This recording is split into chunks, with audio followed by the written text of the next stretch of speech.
Good afternoon, and thank you so much for joining me for this WNCT Now digital news update. I'm Emily Severidge, live in our digital studio.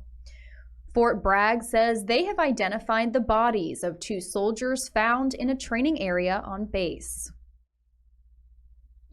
The bodies of Master Sergeant William Levine II and Timothy Dumas, an Army vet who served at Fort Bragg, were found Wednesday in a training area. Special agents with the U.S. Army Criminal Investigation Command is looking into the deaths. A cause of death for either man has not yet been released. Fort Bragg officials have said their deaths were not related to officials union training. Master Sergeant Levine dedicated himself to the Army for 19 years, being deployed multiple times. He was 37 years old. He was awarded several medals and decorations, including the Bronze Star Medal with V device and Meritorious Service Medal. Dumas was 44 years old and a resident of Pinehurst.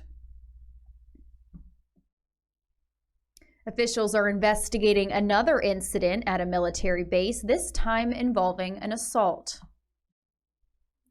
The NCIS is seeking information regarding an assault in a Camp Lejeune barracks.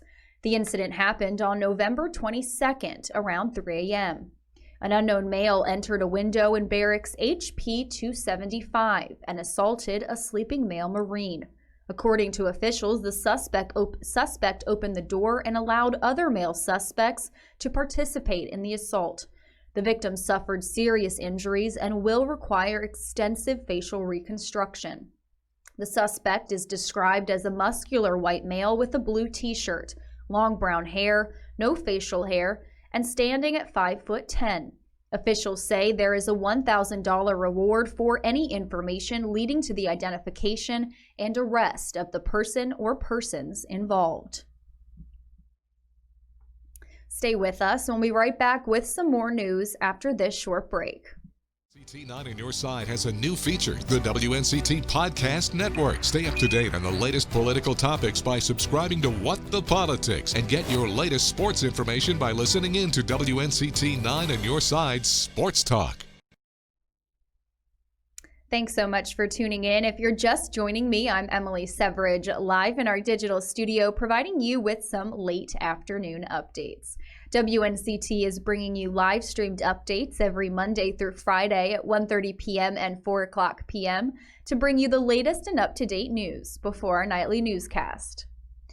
On Thursday, President Donald Trump signed a bill renaming the post office right here in Farmville, North Carolina. Bill H.R. 5037 designated that the facility of the United States Post Office located on North Main Street in Farmville as the Walter B. Jones Jr. Post Office. Jones died back in February of 2019. Greg Murphy took over the role after Jones' death. Murphy is the one who introduced the idea of renaming the post office to Congress. On February 12th, Senator Tom Tillis said the legislation was introduced. Murphy said in a statement back in February that, quote, "Almost 1 year after his passing, I'm pleased that this piece of legislation honoring Congressman Walter Jones has advanced. It was altogether fitting as my first piece of legislation as a member of Congress to be a tribute to my predecessor, friend, and mentor." All right, WNCT is bringing you guys a new segment for the Christmas and holiday seasons to get you into the spirit. And on your sides, Kelsey O'Donnell is going to tell us what that segment is. Kelsey O'Donnell in New Bern with our brand new segment, Friday Night Christmas Lights, a time where we get to go all over Eastern North Carolina to show you holiday Christmas lights and decorations right from the comfort of your very own home. Our first stop right here in New Bern at a home that will feature also the business that set up these lights. So you're not going to want to miss out. We'll have the details coming up tonight at 5 and 6. Thanks, Kelsey. Yep, that was just a little sneak peek of this new segment. Kelsey will have the first edition of that tonight at 5 and 6, and it's going to continue every Friday During the month of December, we will have Friday night lights around Eastern North Carolina, so you can watch those at home, bundled up from the comfort of your home with your family and enjoy the holiday spirits. So stay tuned for that tonight for the first edition of Friday Night Lights with Kelsey O'Donnell. That wraps up this WNCT Now digital news update, and we have more news coming up for you tonight on our broadcast at 5 and 6. Thanks so much for watching.